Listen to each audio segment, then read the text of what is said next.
जब आप महाकुंभ के महानुष्ठान में आते हैं तो यहाँ पर संतों का ऐसा समागम मिलता है जिनसे मिलने के बाद आपको एक आत्मिक सुख मिलता है।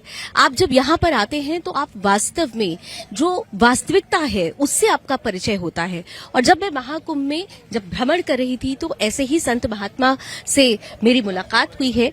आप खड़ेश्वर बाबा जी हैं। महाराज जी, बहुत बहुत स्वागत है आपका सुदर्शन न्यूज में।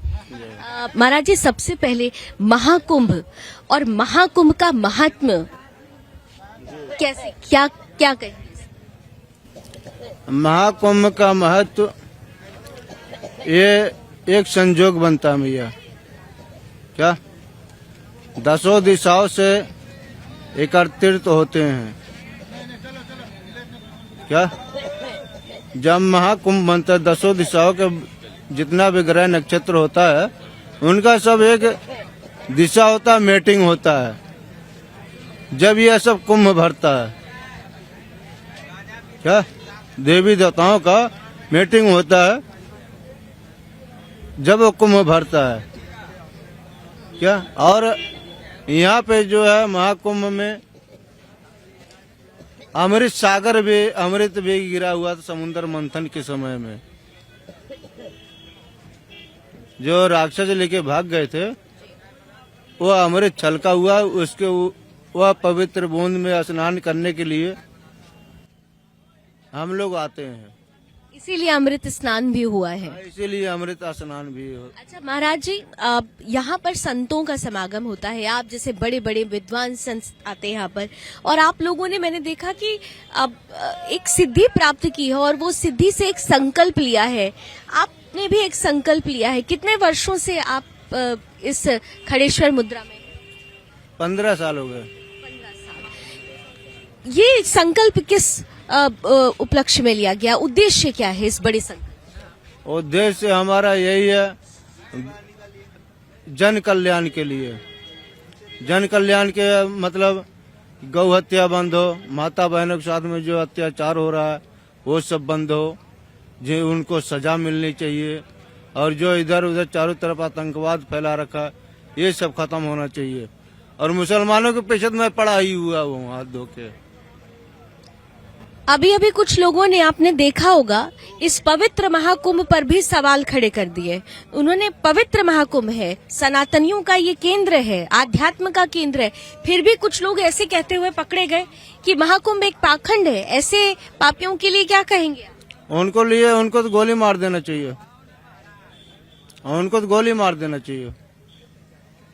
जो सनातन को और हिंदू तत्व को और सनातन को बदनाम करे और हिंदुस्तान में ही रह करके हिंदुस्तान की रोटी खा के हिंदुस्तान तत्व को बदनाम करे, उनको तो गोली मार देना चाहिए।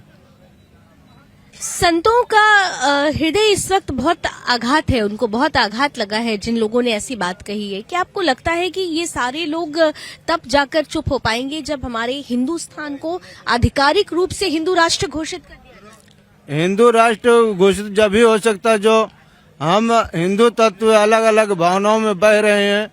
ये सब अलग अलग भावनाओं में ना बह करके हम एक होंगे, जब ही मुसलमानों के इनको खत्म कर पाएंगे। एक कैसे होंगे? अभी तो हिंदू इतनी जातियों में बटा हुआ है। मुश्किल तो यही है ना कि एक कैसे होंगे, क्या करना होगा? इसीलिए तो मैं भी लगा हुआ है एक तत्व कब बनाने के लिए। 15 साल हो गए हैं महाराज जी आपको। आप जब आपने ये शक्ति शिव से प्राप्त की है, ये कह रहे हैं कि शिव है और यहाँ का केंद्र बिंदु भी शिव ही है, आपको लगता है कि यहाँ पर जो युवा, सुनो, केंद्र बिंदु एक तो बनाई जाती है, एक प्रकृति केंद्र बिंदु होती है। एक केंद्र बिंदु ग्रह के हिसाब के, ग्रह के मंडल के हिसाब से कोई भी घटना जब धरती के ऊपर घटता तब कोई न कोई ग्रह पैदा होता है। ये अपने आप में महान ग्रह है, महान योग है इस वक्त। उसको बोलते हैं जो अपने आप से ग्रह पैदा होता है उसको बोलते हैं महाग्रह। वो स्वयं एक शक्ति है। क्या आप मानते हैं कि मनुष्य के अंदर भी एक शक्ति होती है लेकिन वो पहचान नहीं पाता, उसको जागृत करने की जरूरत होती है? हाँ, जो योनि से पैदा हुआ मानस पैदा कर लेगा लेकिन वह वस्तु नहीं पर्याप्त कर सकता है। कुंडली जागृत जो कहते हैं वह वस्तु नहीं प्राप्त कर सकते। वह सप्तऋषियों का वस्तु है। अच्छा महाराज जी, 15 साल पहले जब आपने संकल्प शुरू किया, आपने ऐसा क्या देखा कि आपको लगा कि नहीं, अब तो इस सिद्धि के लिए संकल्प लेना ही पड़ेगा? ऐसा क्या हुआ था 15 साल पहले, क्या देखा था? वो सब तो बचपन की घटना, उसको छोड़िए, वहाँ से वो सब मत पूछिए। अच्छा ठीक है, अच्छा ठीक है। अब बहुत सारे, इस बार आपने देखा होगा कि जो युवा पीढ़ी है वो महाकुंभ के प्रति ज्यादा और सनातन के प्रति ज्यादा वो आकर्षित हो रही है। जो युवा पीढ़ी जो धर्म से भटक गई थी, अब वो धर्म को जानना समझना चाहती है, उनके लिए कुछ कहना चाहते हैं आप? भैया उसके धर्म को जगाने के लिए मैं भी निकला हूँ 2007 से, अपनी शरीर छोड़ करके, मार करके अपनी माटी जिंदा करके धरती पर रखा हूँ। किस सर्विस में थे महाराज जी आप? आपने कहा एक सर्विस छोड़ के आप निकले, आप किस सर्विस? सर्विस नहीं, अपनी काया को छोड़ के। शरीर को छोड़ के, माफ कीजिएगा, शरीर को छोड़ के। क्या? जो धर्म को ढूंढने के लिए निकले उन युवाओं के लिए, बहुत सारे युवा देखिए आपके सामने भी, उनको क्या संदेश देंगे?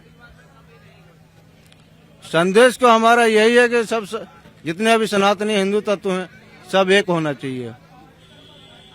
बहुत बहुत धन्यवाद महाराज जी। देखिए, बड़ा संकल्प है और बड़ा संदेश है।